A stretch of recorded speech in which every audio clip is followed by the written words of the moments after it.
உம்மக்கள் மீது இறங்கும் போது ஆண்டவரே என்னை நினைவு கூரும். உம்மக்கள் மீது இறங்கும் போது ஆண்டவரே என்னை நினைவு கூரும். ஆண்டவர் இட்ட கட்டளைக்கு மாறாக மக்களினங்களை அவர்கள் அழிக்கவில்லை. வேற்றினத்தாரோடு கலந்துறவாடி அவர்களின் வழக்கங்களை கற்றுக்கொண்டனர். அவர்களின் தெய்வச் சிலைகளை தொழுதனர். அவையே அவர்களுக்கு கண்ணிகளாயின.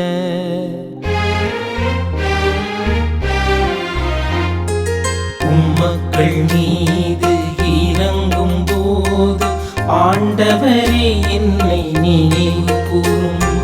உம்மக்கள் மீது இறங்கும் போது ஆண்டவரே என்னை நினைவு கூரும்.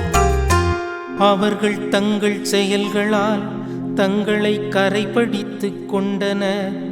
தங்கள் செயல்கள் மூலம் வேசித்தனம் செய்தனர்.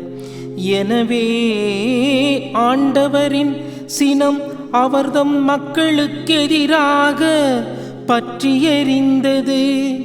தமது உரிமை சொத்தை அவர் அருவருத்தார். பன்முறை அவர் அவர்களை விடுவித்தார். அவர்களோ திட்டமிட்டே அவருக்கு எதிராக கலகம் செய்தனர். தங்கள் தீச்செயல்களினால் அவர்கள் தாழ்நிலை அடைந்தனர். எனினும் அவர் அவர்களது மன்றாட்டுக்கு செவிசாய்த்து அவர்களது துன்பத்தைக் கண்டு மனமிரங்கினார். உம்மக்கள் மீது இறங்கும் போது ஆண்டவரே என்னை நினைவு கூரும். உம்மக்கள் மீது இறங்கும் போது ஆண்டவரே என்னை நினைவு கூரும். அனைவருக்கும் வாழ்த்தும் வணக்கமும். மக்கள் மீது இறங்கும் போது ஆண்டவரே என்னை நினைவு கூரும் என்ற பதிலுரையை கொண்டு ஜெபிக்க அழைக்கின்ற ஒரு திருப்பாடல். இஸ்ராயல் மக்களின் புனித வரலாற்றை படம் பிடித்து நமது கண்முன் படைக்கின்றது இன்றைய திருப்பாடல். இது ஒரு புகழ்ச்சி பாடலாகவும் பாவ அறிக்கை திருப்பாடலாகவும் தவநிலை திருப்பாடலாகவும் நாம் புரிந்து கொள்ளலாம். இங்கே 3 பரிமாணங்கள் இடம்பெறுகின்றன: புகழ்ச்சி, பாவ அறிக்கை, புலம்பல். எதற்காக மக்கள் இறைவனை புகழ்கின்றார்கள்? இஸ்ராயல் மக்களின் மைய செய்தியான எகிப்திலிருந்து இறைவன் இஸ்ராயல் மக்களை விடுவித்து பாலும் தேனும் பொழியும் புண்ணிய பூமிக்கு அழைத்து வந்த அந்த அற்புதமான நிகழ்வை தங்கள் வாழ்வில் மீண்டும் மீண்டும் நினைத்து இறைவனின் அதிசயத்தை அவர்கள் மீண்டும் மீண்டும் அறிக்கையிட்டார்கள், புகழ்ந்து பாடினார்கள். எதிரிகளிடமிருந்து தன்னை விடுவித்து மீட்டு கொண்டு வந்த கடவுளை புகழ்ந்து பாடினர். எதற்காக பாவ அறிக்கை? இப்படி எகிப்தின் அடிமைத்தனத்திலிருந்து விடுவிக்கப்பட்ட மக்கள் பாலைவனத்தில் இறைவன் மன்னா பொழிந்து காடை பொழிந்து காப்பாற்றிய இறைவனை மறந்து அந்நிய கடவுளை வழிபட்டார்கள்.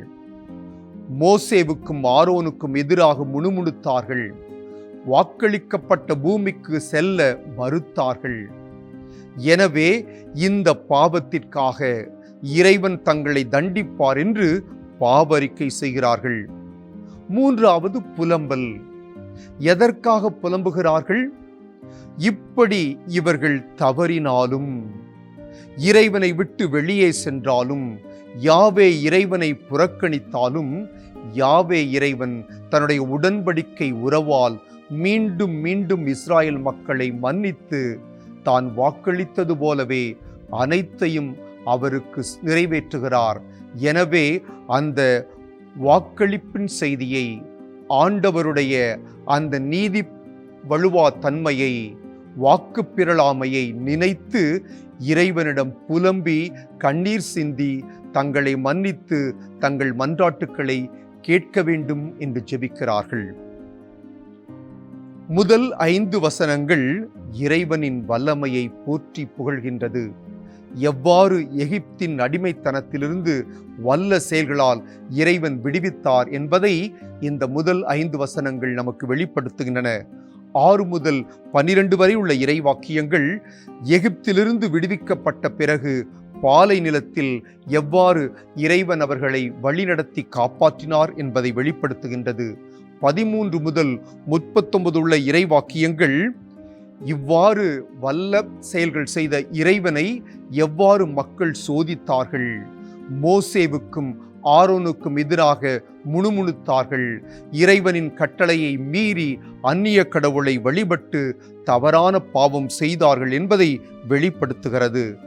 40 42 இறைவாக்கியங்கள் இந்த தவறான செயல்களால் யாவே இறைவன் அவர்களை எதிரிகளின் கையில் கையளித்ததையும் நினைத்து வருத்தப்படுகிறார்கள்.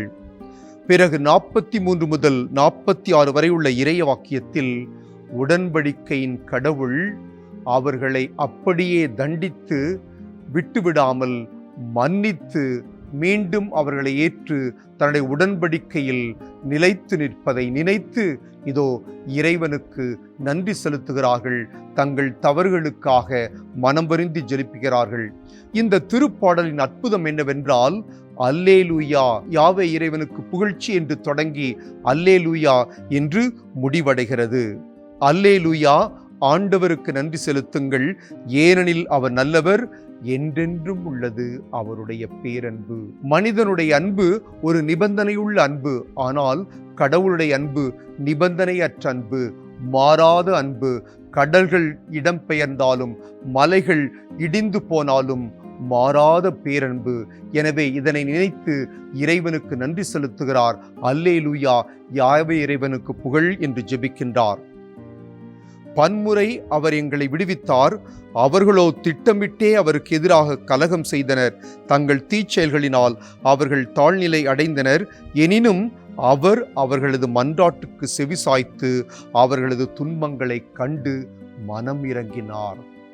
வல்ல செயல்களை செய்த இறைவனை பலமுறை மறந்து யாவே இறைவனை விட்டுவிட்டு அந்நிய கடவுளை வழிபட்டு தீட்டான செயல்கள் செய்து பாவம் புரிந்தாலும் மீண்டும் மீண்டும் அவர்களை மன்னித்து ஏற்றுக்கொண்டார் என்று திருப்பாடல் ஆசிரியர் யாவே இறைவனின் மகிமையை, மாண்பை, பேரன்பை, மன்னிக்கும் தன்மையை வெளிப்படுத்துகிறார். எங்கள் கடவுளாகிய ஆண்டவரே, எங்களை விடுவித்தருளும். வேற்று நாடுகளிலிருந்து எங்களை ஒன்று சேர்த்தருளும். எங்கள் பாவங்கள் எங்களை அடிமை நிலைக்கு அழைத்துச் செல்லுகிறது. வேறு நாட்டுக்கு நாடு கடத்தப்பட்டோம். ஆண்டவரே, எங்கள் தவற்றை உணர்ந்தோம். மீண்டுமாய் எங்களை தாயகத்து அழைத்து வாருங்கள் என்று ஜெபிக்கிறார். இறுதியாக இஸ்ராயலின் கடவுளாகிய ஆண்டவர் ஊழி ஊழியாய் புகழப் பெறுவாராக. மக்கள் அனைவரும் ஆமேன் என சொல்வார்களாக. அல்லேலூயா. இறைவன் யாவே இறைவனை நித்தியத்திற்கும் சதாகாலத்திற்கும் வழிபட வேண்டும் என்று இந்த திருப்பாடல் நிறைவு பெறுகிறது. ஜெபிப்போம். அன்பான தந்தையே, இந்த நேரத்திற்காக நாளுக்காக நன்றி கூறுகிறோம். நீர் என்றென்றும் இரக்கமுள்ளவர். எனவே நன்றி செலுத்துகிறோம். எங்கள் பலவீனத்தால் உம்மை விட்டு பிரிந்தாலும் மாறாத உமது அன்பால் தொடர்ந்து எங்களை பின்பற்றி வருகின்றீர். எங்களை அன்பு செய்கின்றீர்.